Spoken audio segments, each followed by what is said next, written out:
G'day, Stephen Travers here. How are you? Well, I hope. What is it about live drawing demos that is helpful, that we like? Why do we watch them? What are we hoping to have as an outcome? Now, I hope that you at least some of the time watch live drawing, or not live, but drawing demos, since I produce so many of them for my channel. In this video, I'd like to talk about 10 ways you can get the most from the time that you spend watching drawing videos. Now, this is going to be somewhat related at times to the type of drawing demo videos you watch, or other ones of these 10 tips, if you like, or 10 things to think about when we watch or choose to watch a live drawing demo, is not so much which ones are being watched, but how we're responding when we watch them. So welcome. And as always, if you have any question about the topic, please ask. But if you have a general question about drawing, please ask it in the chat, and I will try and answer it as soon as I can. So, g'day there, Better Cat. So, big picture, the way we can get the most from any drawing demo that we watch is to firstly be seeking to understand what the artist is doing and while they're doing it. If you like, it's that big picture, it's that process that we want to understand, because in the end, it's getting inside the artist's mind and coming to appreciate why are they doing what they're doing, as opposed to how are they actually doing it. It's not so much how is the ink going on the paper, although there are issues there and that can be important, but it's also it's more important what's happening in the artist's mind that causes them to put the ink on the paper in that way. Because that's what, as someone learning to draw, we want to get. It's not so much the actual skill in a straight line or whatever, as helpful as that can be, but it's knowing the thinking, which is the truly creative part. So that's what we want to try and get when we watch a drawing demo. We want to not just be entertained, although it's always nice to see a drawing that we like being created. It's great to see it come to life, but we haven't come to watch a magic show. We haven't come to watch a da-da, oh, lovely, lovely. We've come to learn. We've come to be able to draw better ourselves. So how do we make that happen? And I'd love to have you say hello and tell me where you're watching from. I'm in Sydney, Australia. If you don't know, we're just in is it early spring? Well, it's probably about the middle of spring now. So saw the first snake in the backyard yesterday. So we know we're getting towards summer. So look, the first of these 10 ways we can make the most from our drawing videos. G'day, Rocio in LA. Wonderful. The first way I want to suggest we can get the most from demos is to make sure that we look at the reference carefully before the demo starts. And if you're watching one of my videos, the best way to do that is probably going to be to pause the video and to just focus while there's still a blank sheet of paper to the right of the video, to pay attention to, okay, what is in this drawing? What questions, what thoughts do I have? What parts of this am I wondering, well, how are they going to do this part here? Or I'm not sure how I would do this here. Or I think I would start here and then I would do this there. Because if I've got a sense of how I would do it, at where I'm at right now before I've watched the video, that's going to give either points of agreement in my thinking of engagement as I watch the demo, or it's going to throw up, well, that's not what I would have done. So let me see how it looks for how the artist here is choosing to do it. So I think that's really, really important. And of course, I can't do that if, and this is another point, I can't do that if I can't see the reference. I personally feel there is very limited value in watching a drawing demo where you can't see where this drawing is coming from.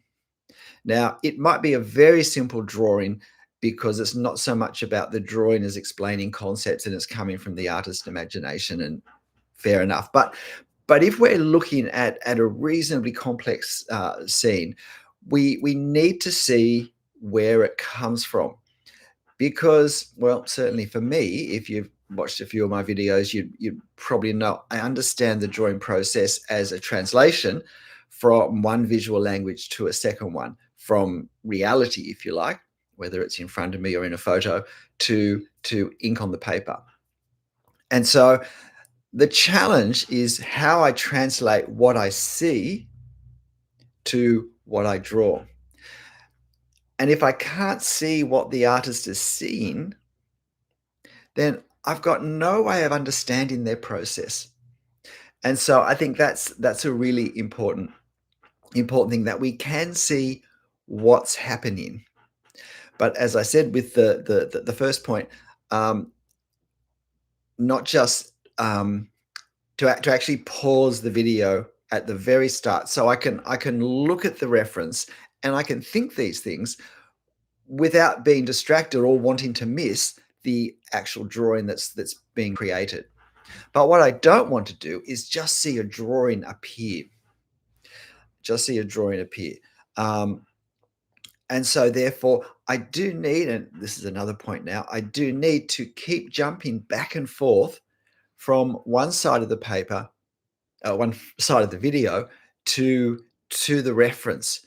Even if I've had a good look at the reference, I want to be focusing particularly on the part that's being drawn now, particularly if it's a part that I wasn't so sure about. How would I do that? It wasn't so straightforward to me what technique, what mark making I would use to draw that myself. And of course, a really, really helpful thing to do with videos on YouTube is to use the setting, the cog icon, I think it's still a cog setting, and go into that and to slow down the video, at least in parts, so that you can still actually hear the voiceover. It might sound like the person's a bit drunk or they've become a chipmunk, depending whether you slow it down or speed it up. But take control of the fact that you can change the speed to see more thoroughly what you want to see, and perhaps move a bit more quickly through the parts that you don't feel you need to see and hear. So that's not a point, but it probably could have been. Take control of the speed of the video. And if you've never done it, it's worth doing it on your next video, just to learn the control and to see how it feels, and to start to think, how can I use this to my advantage now when I'm drawing? So, I'd love to hear in the comment, have you ever changed the speed of a video when you've watched it? Yes or no? That would be interesting to hear. I only relatively recently discovered it was a thing. And so the next point is, and it kind of ties in with that last one, is don't focus on the end of the pen. Hello, Annie, you probably get called. Thank you, very kind. Uruguay, excellent. Don't focus on the end of the pen, of the artist's pen. It's really easy to do. Hello, Linda, welcome. It's really easy to do because that's where the magic is happening. That's where we're seeing the marks come out and the drawing come to life. So, but it's not the whole picture. And if I'm focused there, I'm not glancing back and forth at the reference to understand what's producing, where is the inspiration for these marks, and what's the creative connection between the two, because that's what I want to understand. Doesn't mean I've got to use it, but I want to understand it. I want to start to learn what goes through the mind of the artist that lets them see this and then put these marks on the paper in this way. Hang on, I'm just going to adjust the screen a bit because that's better. Vaughan, welcome. Beginner, and the biggest thing I struggle with is resizing the image. What are some techniques to help resize? Look, firstly, I would say if you're a very beginner, don't try to resize. If you're printing off a hard copy, print off the copy the size that you want to draw, and then draw it like one of my demos, close, and just seek to draw it the actual size, because that's going to be the easiest way to do it. And it's going to be the easiest way to work on proportions at the start. And working on proportions same size is going to be easier to do than to resize, to draw larger or smaller. So that's the first thing. Don't rush to resize. Actually get a hard copy that's the size you want to draw it.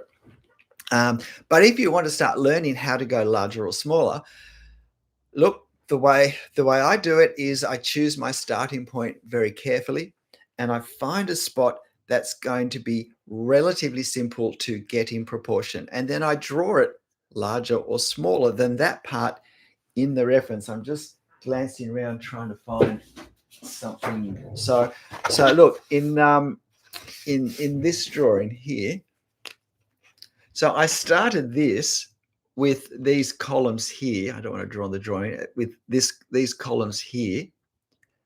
And I was drawing them. The photo was next to it, and I was trying to draw actual size. I actually drew it a little bit larger from memory, but I would draw it maybe half as large again, this column.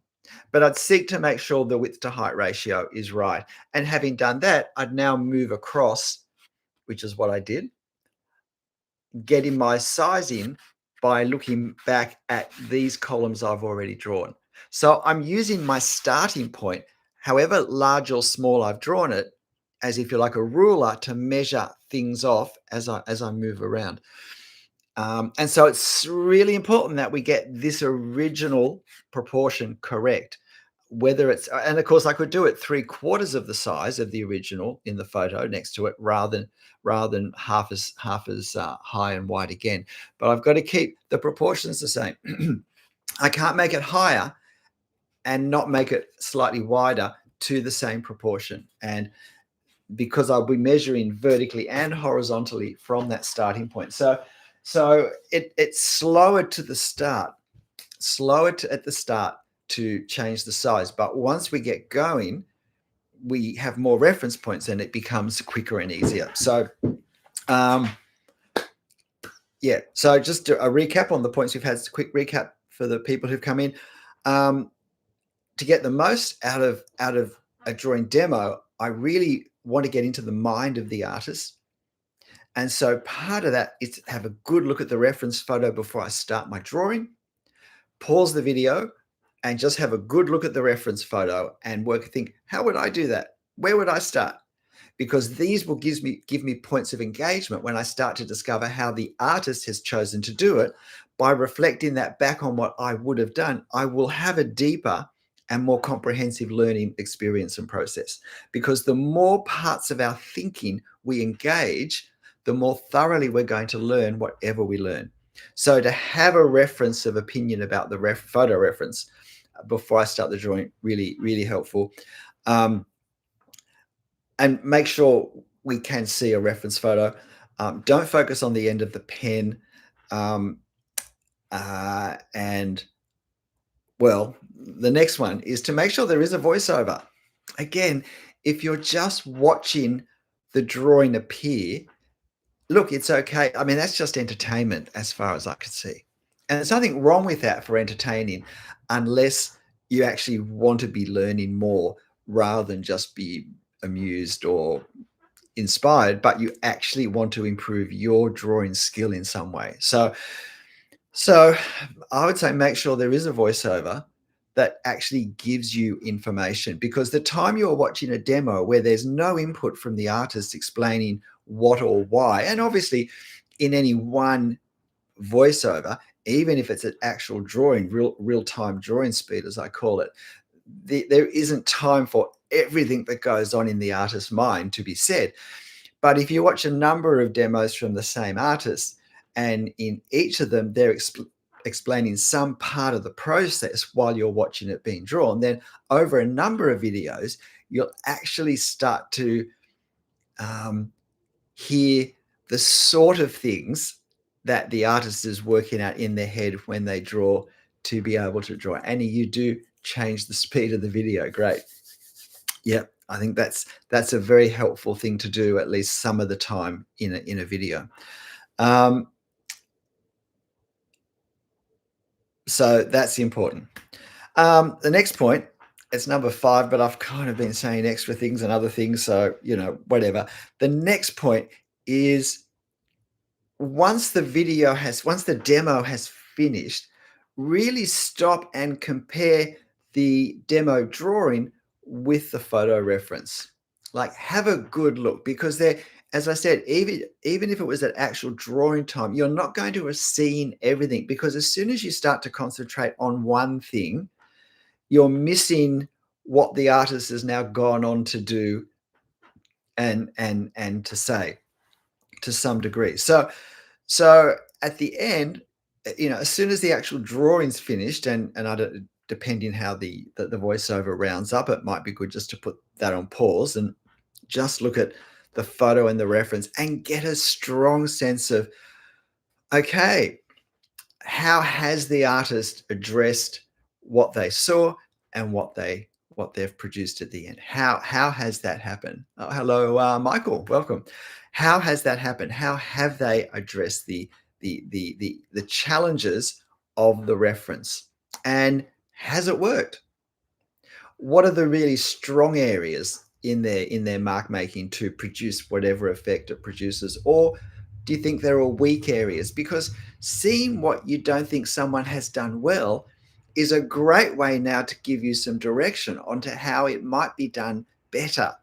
And just because they've made the video and you're watching it doesn't mean you can't have a better idea, because you get to stand on their shoulders, so to speak. You get to start your thinking about this drawing where they ended. So they've helped you in your process that way, even even by doing something you didn't see work, because now you start to think, well, okay, why isn't this very effective, this part? What would I have done differently? You know, it might be as simple as, I think they went too dark with the hatch in here and it's created too much of a blackness. Or it might be there's not enough contrast. It would have looked more dramatic, more interesting if they'd made the darks darker. Well, this tells me something to take into my drawing practice. Am I doing that in my drawing? Because sometimes it's easier to see this in the work of others. We get used to how our drawings look, but it can be easier in the work of others to make these assessments. So and the next point was the one I talked about earlier. We need to make sure there's a photo. We need to make sure we can see what's creating, or what's the starting point for the drawing process, because drawing demos shouldn't be about the drawing appearing at the end. They should be about understanding how the artist is doing this, why they're doing the things they're doing, rather than the actual things they're doing, because it's the reasoning that directs all their ink on the paper. And that's what I want to develop as someone learning to draw. I want to develop the understanding of why you put things where, not so that I can copy this demo, but so that I can draw anything I want to, that I can get the general principles of understanding a drawing process that I think works and works well. And then I can apply this to whether I draw a building or a portrait or a puppy or waves at the beach, whatever. That's what I'm after, I think. So another important thing, I think, is to give really full attention to watching and understanding. And as part of that, to never try and draw along at the same time. I mean, some of you might think, oh, no, I like doing that and blah, blah, blah. Look, firstly, unless the video is actual time, you've got no chance to draw along at the same time. But even if the video is real time, presumably because you're watching a how to draw video, you feel that there's still a way to go. And presumably the person who's made the demo has gone that way and is drawing faster and can draw faster than you can. And so if you're trying to draw along and keep up so you don't fall behind, then you're not going to have time to be doing any of the things that we've talked about up till now that link to understanding why the artist is doing what, because in the end, you're going to be frantic just trying to copy the lines. And unless it's a video where the artist says, draw this line, draws it, pauses while you draw yours. Now draw a line here and draw a line there and draw a line here. Unless it's actually a sort of a step-by-step where they wait for you video, um, there's no chance really that you can do that with any sense of learning or even do that well yourself, because there's always going to be this pressure to keep up. And that won't teach you how to draw. At best, if it teaches you anything, it will teach you how to copy, because your focus is going to be on seeing what they're putting on the paper and then putting that same thing on your paper as closely as you can. And so again, there's zero understanding of process and of knowing why we're doing things, of getting anything at all that you could apply to a different subject. And it's totally copying the marks they're putting on the paper to get the same result they've got, rather than learning how to create your drawing from that scene in your own style yourself, and then learning skills that you can take to any drawing subject. Does this make sense? Um, okay, so that's in my mind a really big no-no, is to try and draw along, because you're only in the end you're only going to be trying to copy and not even doing that well. If you want to just learn to copy, then take a screenshot of their finished drawing, print that off, and just copy that. At least you can go at your own pace and won't have to be rushed in copying what they've done. But anyway, and I think that what the reason why we get tempted to simply copy without understanding is because it's easier to get a nice looking drawing at the end, because it's easier to copy than to create. So if copying is where you want to be, then that's great. I'm not making a judgment there. It's simply a statement of fact. It's easier to copy. And if you're happy to do that to get something that looks the way it looks, great.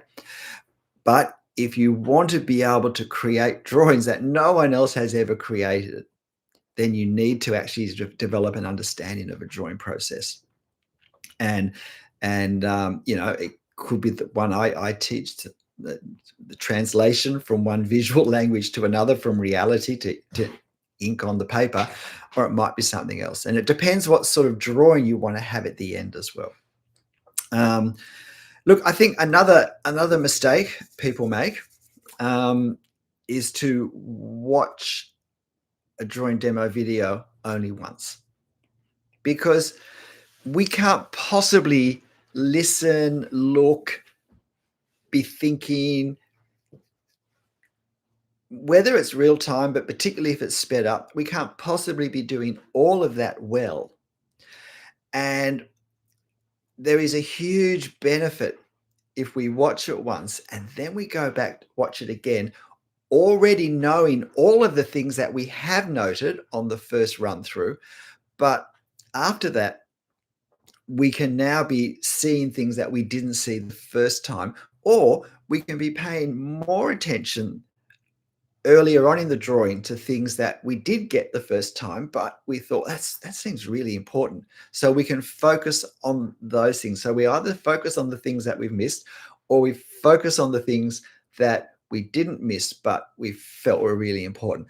Both of them really helpful ways to create engagement. As an ex-high school teacher, learning comes from engagement. And it was always said when we were learning to teach, the more ways you can involve, the whole body of a person in the learning experience, the better.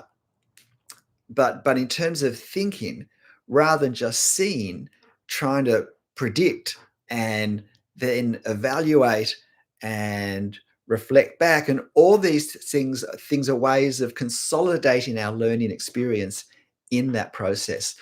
And so, obviously the video wasn't helpful, well, don't watch it again. But if it was helpful, watch it again. And I'm not just saying that to get more views, because if you're watching one of my videos 2 or 3 or 4 times, you're obviously not going to be watching other videos. So it all comes out in the wash, but as we say, but you'll learn more by watching fewer videos if they're good videos, more times. and not watching as many different ones.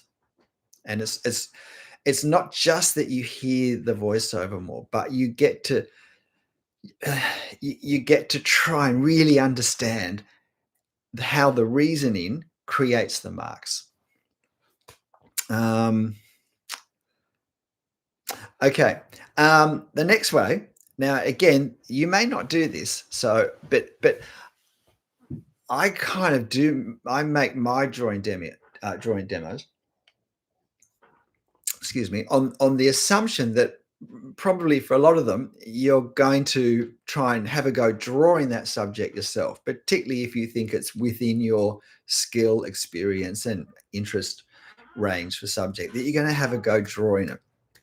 And so I try and say things that I think will help you draw it.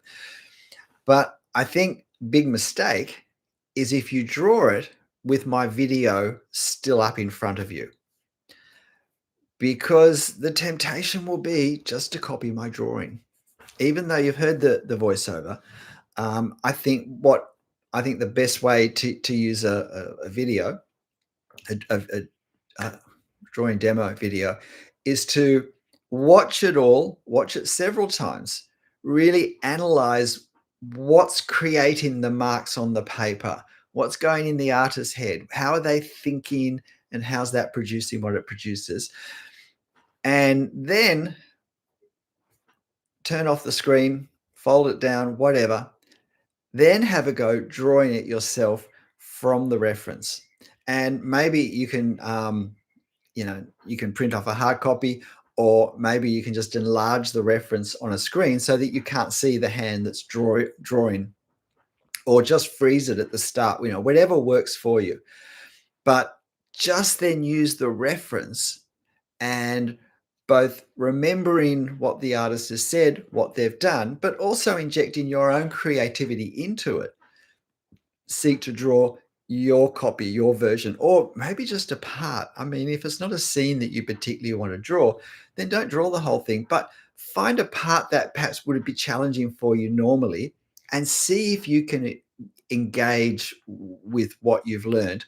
And then when you've done that, and this is the next point, you can compare your drawing with the drawing in the reference, in the demo next to the reference.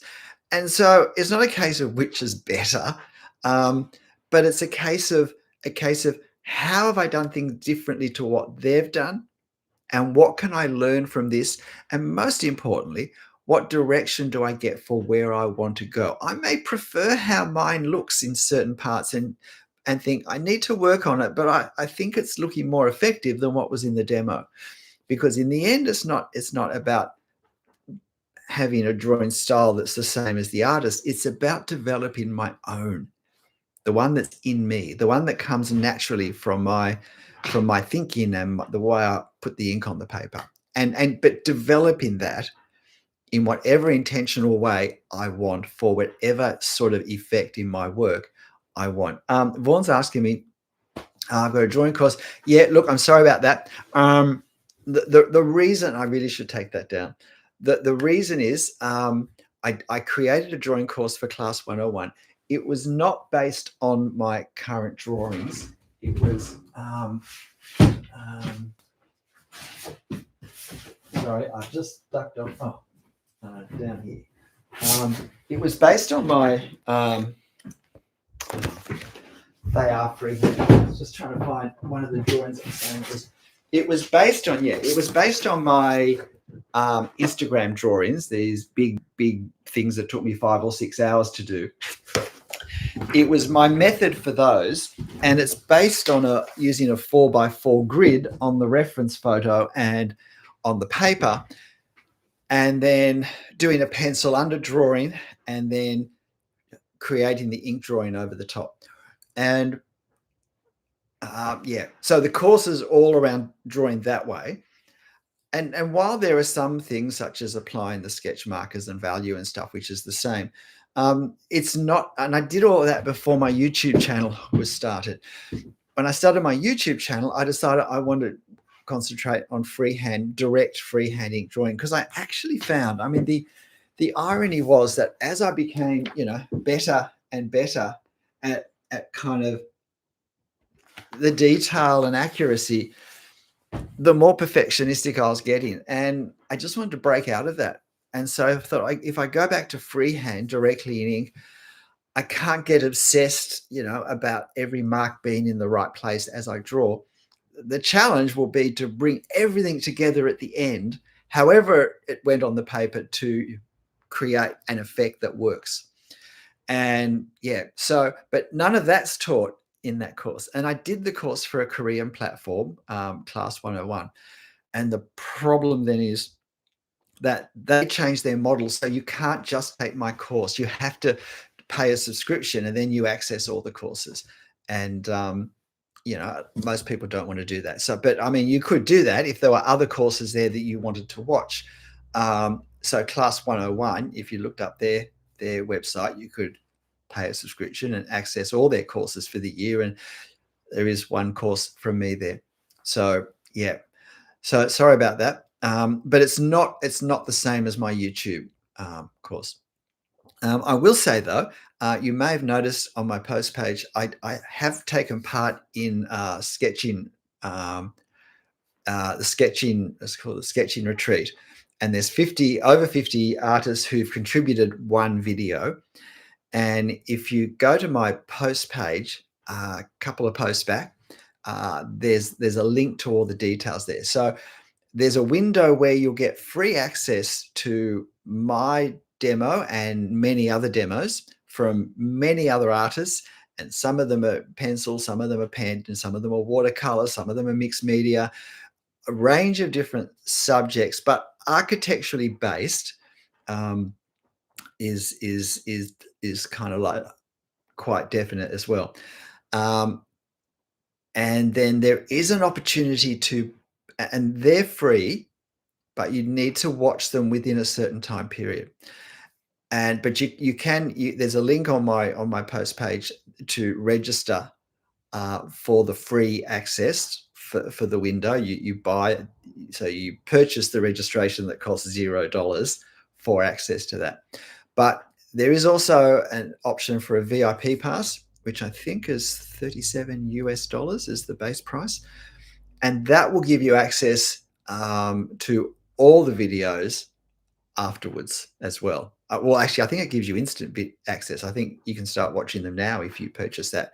And again, there's a link through my website, and I actually get a share of that. So if you want to support me, use my link, not someone else's. But there are some really, really great artists who are involved in it. I was pretty honored when I was asked to join them. So yeah, look, it's worth having a look at that link as well, particularly if you like to do things that I haven't done yet, such as watercolor and whatnot. I am wondering whether as spring comes to an end, whether I'll start playing around with some watercolor and see how it goes. Thank you, Vaughn. I'm really glad that you've been finding my videos helpful. I hope you tell your friends about it too. Okay, so drawing demos, how to get the most out of them? Well, firstly, understand that the most helpful thing I'll get from a drawing demo is to understand the artist's process, and to get into their mind. So I want to hear them explaining why they're thinking and doing what they're doing. It's important that I have a good look at the reference before the demo starts. That way, I have a chance to really work out what's. I saw it on Facebook. Me too. That's good. That way, it's important. That way I'm going to get a chance to work out, well, what are the challenges going to be, and wonder how they're going to do this and that. And that will help me connect with it more deeply when I see it. Make sure that I'm not distracted from listening to the voiceover. It's important that I stay engaged with what the artist is saying as well. And so I should make sure that my video has a voiceover, that it's not just music, or it's not just general chatter that doesn't connect to the demo. It's important, I think, if that at the end of the video, I put it on pause while it's all still there, and I really now compare the finished drawing to the reference photo, that I get a good look. Just as at the start, I looked at the reference without the drawing and considered what was going to happen.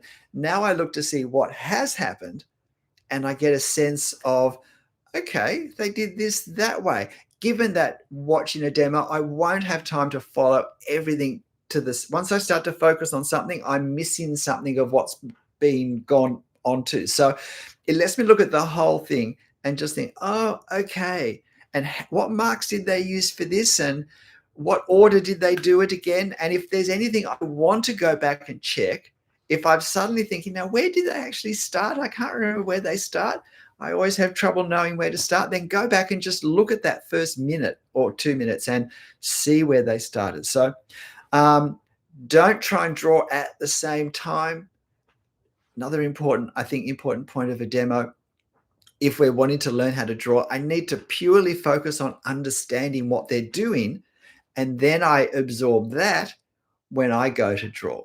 Otherwise, at best, I'm just going to be copying, and I'll be absolutely just focused on the end of the pen on the demo to do what they're doing as quickly as possible. I won't even be seeing the whole drawing as it develops, because I'll be totally focused on the nib.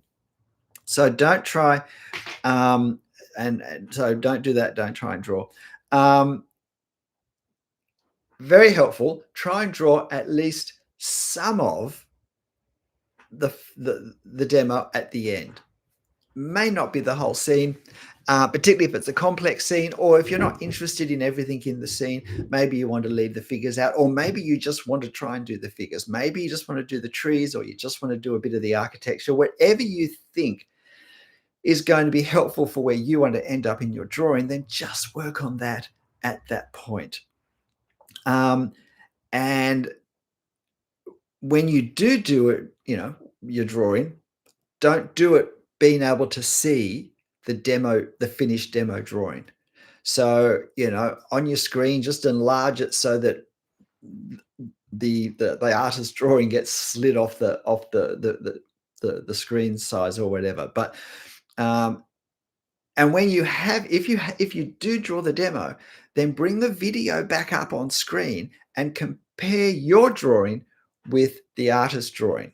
So you don't look at their drawing while you draw it, but you have a good comparison side by side when you've done yours. Lets you work out all sorts of helpful things about how they did it, how I did it, what do I think works better. If I think the artist has perhaps taken a technique further than I've been able to take it, and I think it's a good technique, then look more closely at the difference, because that's going to give me really precise information on exactly how I need to change in my next drawing or develop in my next drawing. And yeah, no, I just said that. So that's all of those. So look, I think drawing demos are a great way to discover information, and we discover it in context. We get to see it being put into practice, which I think is really, really helpful. Annie is saying, my problem is I always tend to make an abstraction of what I see. There's nothing wrong with that, Annie, if that's what you want to do. There's like, I go for realism in my drawing, not photorealism, but I want to create the effect that we're looking at something that's real. But that's just because that's what I want to do. I follow quite a few artists on Instagram. There's a guy, Steve, is it Zollern? I think it's ZOL something. I think he's a New York based artist, and he does. He deliberately puts these wonderful distortions into the view, into the lines and the marks of the architecture. He does wonderful interior scenes, incredibly loose and his own style. I love it. It's not what I try and draw, but I really love looking at his stuff.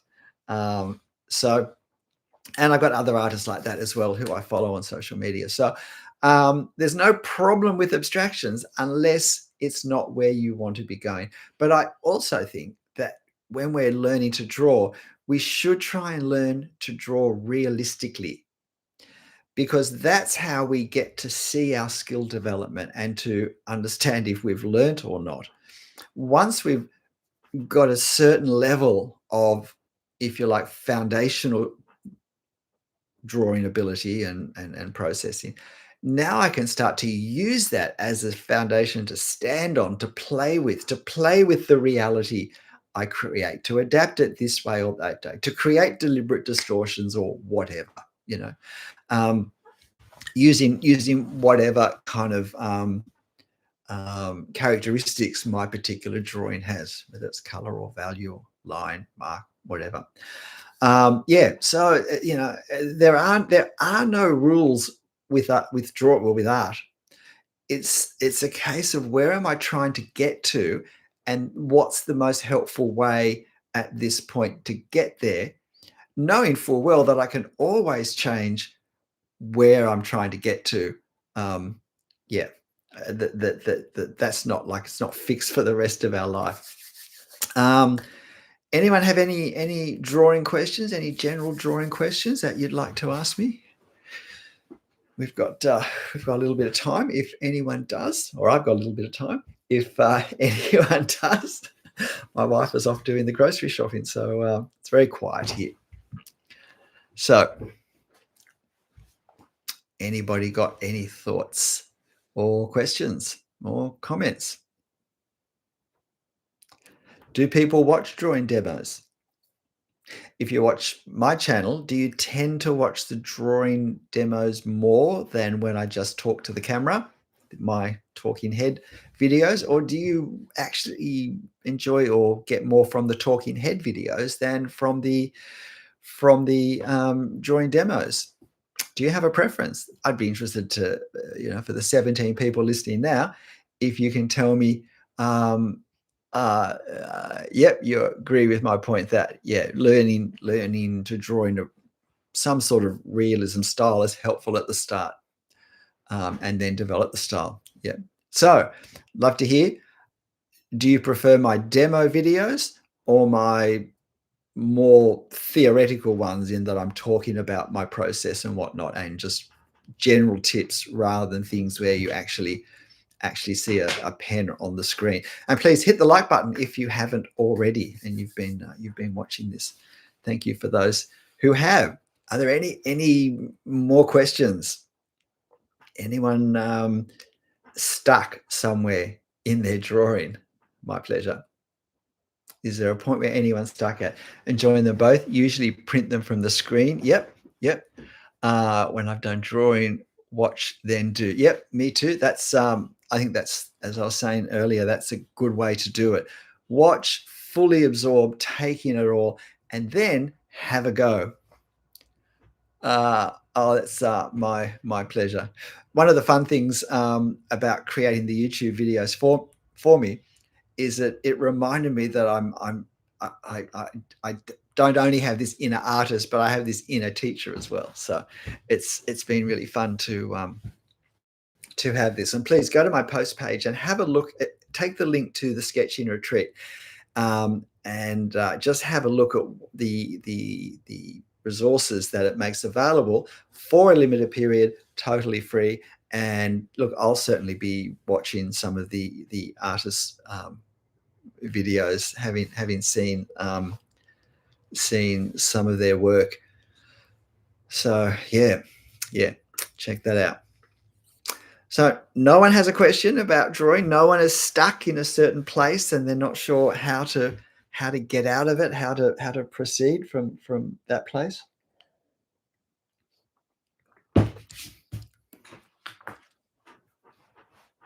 Greetings from Mexico. Muy bien.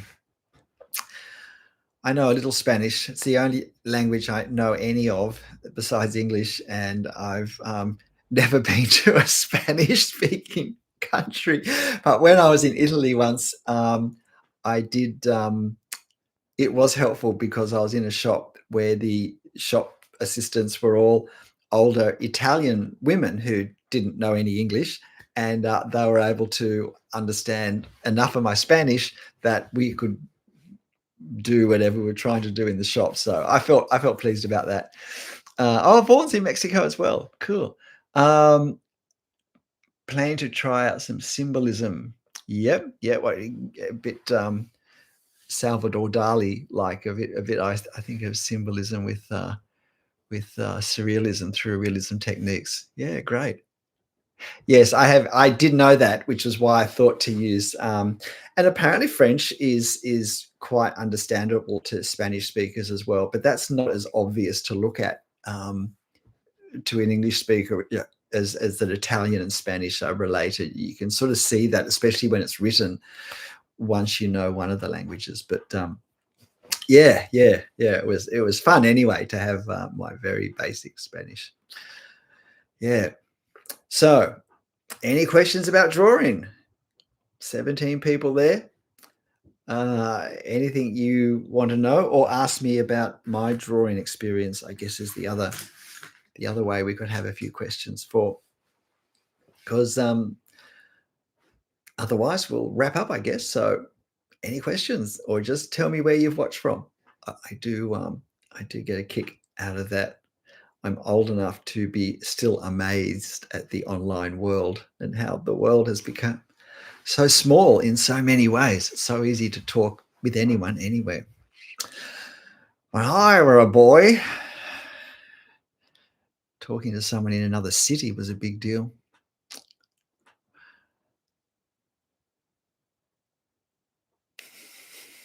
I've talked nonstop for 46 minutes. All right, look, we might pack this up then, unless something pops up straight away. Thank you for joining. And if you missed the start, hope you go back and hear some of my tips for getting the most out of a drawing demo video.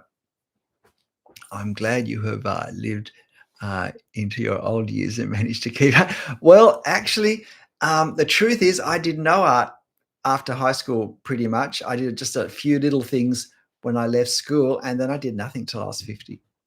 And I had to overcome a lot of issues within myself to start. And again, so I actually haven't done art all my life, and I painted for 10 years.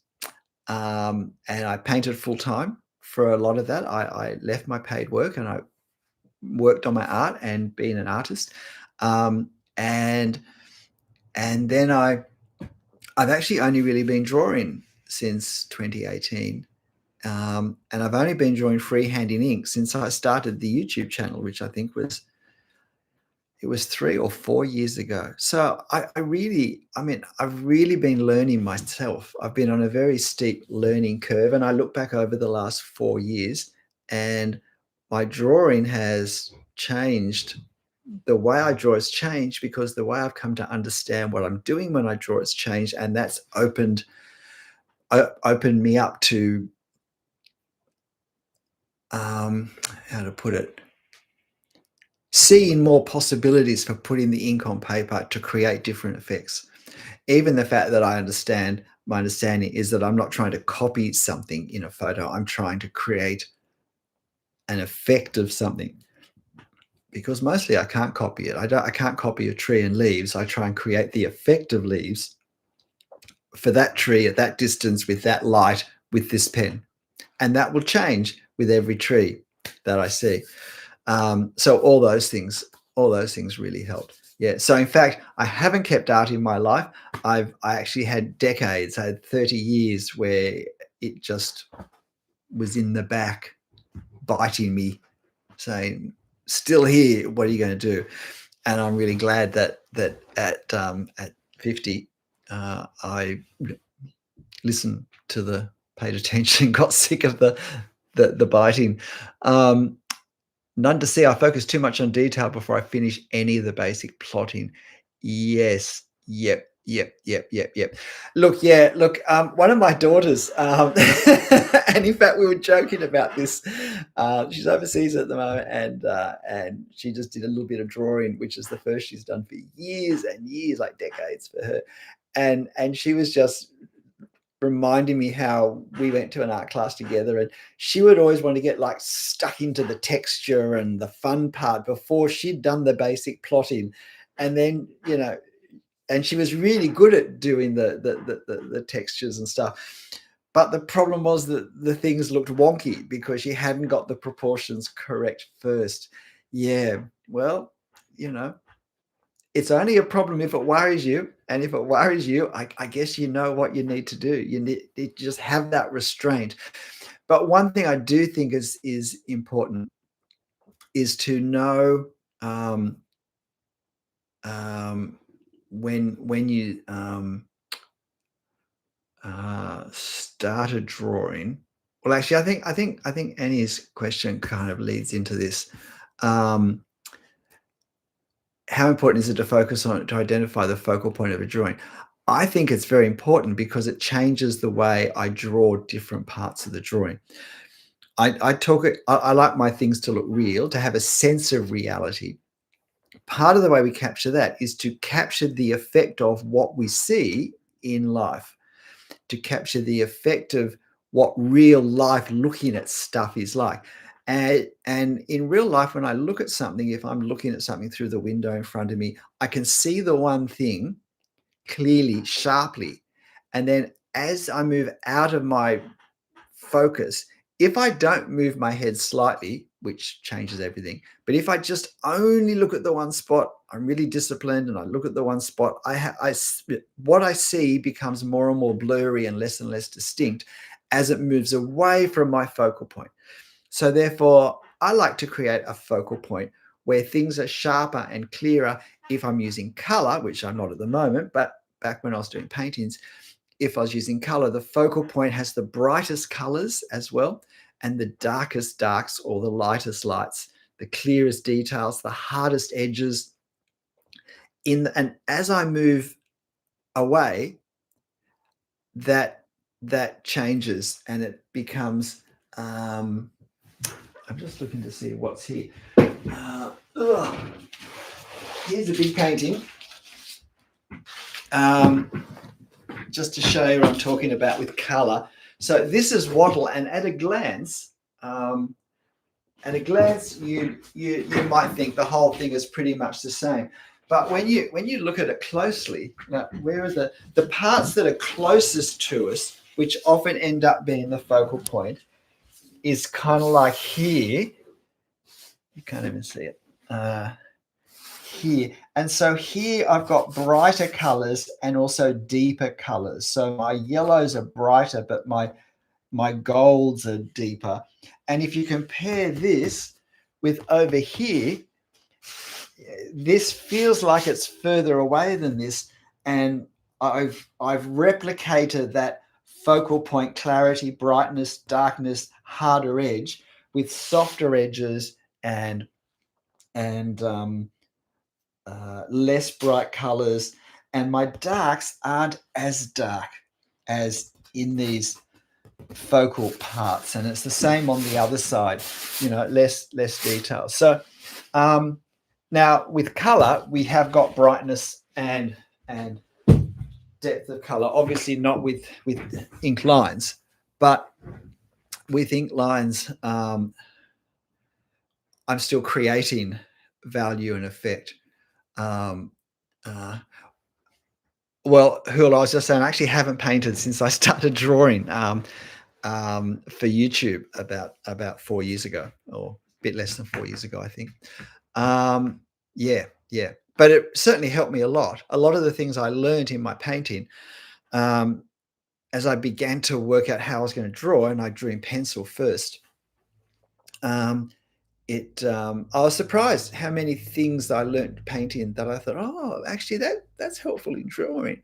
Yeah, all my kind of a lot of my starting point on how to draw trees came from painting them before I drew them. So yeah, it's surprising. Thank you, Hula.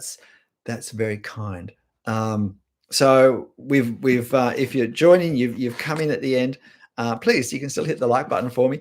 But talk through a dozen different ways we can benefit more from the drawing demos that we watch, both what we choose to watch and then how we engage with those demos. Thanks, Stevie. I have a really hard time drawing cat faces. Do you have any advice? Draw like you paint, paint like you draw. Yeah, I'd agree with that. I don't even know how to say your name, but my friend in Mexico, well, one of them. Uh, Look, I've never really tried to draw cat faces, but in the end, everything is the same. Um, but certainly some textures can present more challenge, and so fur is often a troublesome texture, and for the same way that hair often is. If you look at portrait drawings, the hair is very often the weak spot. It's the spot where they haven't worked out how to draw it in the same way, perhaps for the features or beards, if it's someone with a beard. Um, my advice would be, firstly, have a look at at cat drawings that you think are done really well, and see how have they done it. Now, I wouldn't recommend that you copy their drawings, but think how have they done it, and really and get a couple of artists who perhaps create similar looking drawings that are the sorts of drawings that you would like to produce, that are in the drawing style that you would like to develop, and really examine how they do that. And then, like, immediately after, have a picture of a cat's face ready, and go from really examining how other artists have done it well to having to go yourself. That way, you're not copying their marks, because that won't teach you, but you're using the inspiration of having seen their marks. But now you have to creatively connect what you've seen with this reference photo and try and use that to capture this reference in front of you, this particular cat's face. And so you then, now you've got things that are common to any subject. So you've got proportion and perspective and all of those things, controlling edges and whatnot. But you've got the particular challenges of a cat's face with the whiskers and the hair and the fur and maybe the eyes and whatever. So that way you're not copying what you've just looked at, but you're integrating it. You're using it to stimulate your own creativity. You're then working out your own creative responses. And that's a very deep way to learn to draw. And what you build from doing it that way will be solid, and you will eventually develop your own drawing style. It may happen quite quickly, or it might take a little bit of time. There's nothing wrong in looking to see how have other artists solved the problem of drawing X. You know, I know a lot of people find drawing trees a challenge, and so, well, go and look at trees that are drawn and see how artists have done it, and work out, ones that work the way you'd like your tree drawings to work, or when you stick a tree next to a house. Especially for people who like to draw architecture, trees are often a weakness because the focus is on the architecture and not on the tree. Although I know a lot of people use my channel who really draw comics, and it's the figures, it's the action figures and the dramatic poses, which is what they've always concentrated on. And they've suddenly realized that their backgrounds, their environments, are much weaker than their figures, because they haven't had the same interest. So they're trying to bring their background subjects and the way they draw them as backgrounds up to the same skill level as they've developed for their figures, so that it doesn't become a weak spot. So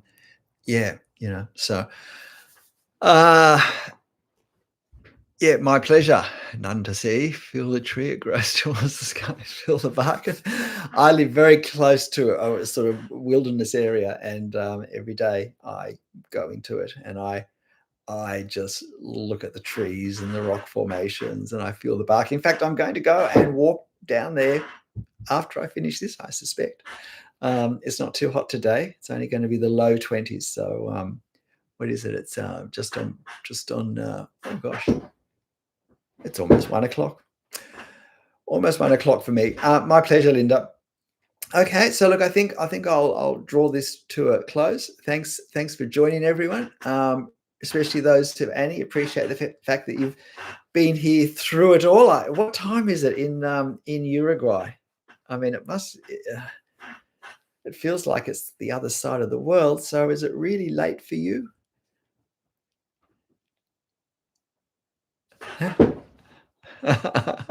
Adios. Yep, yep. Um, yeah. All right. Well, thank you, everyone. And why not go and watch one of my drawing demos? 10 to 8 in Mexico. I assume that's at night, unless it's yesterday morning, because it is weird with America. It's that whole yesterday thing when you live in Australia. So I always find that pretty confusing. So, but at any rate, I will say good night, good afternoon, good morning, whatever it is for you. And I'll see you next time. Bye.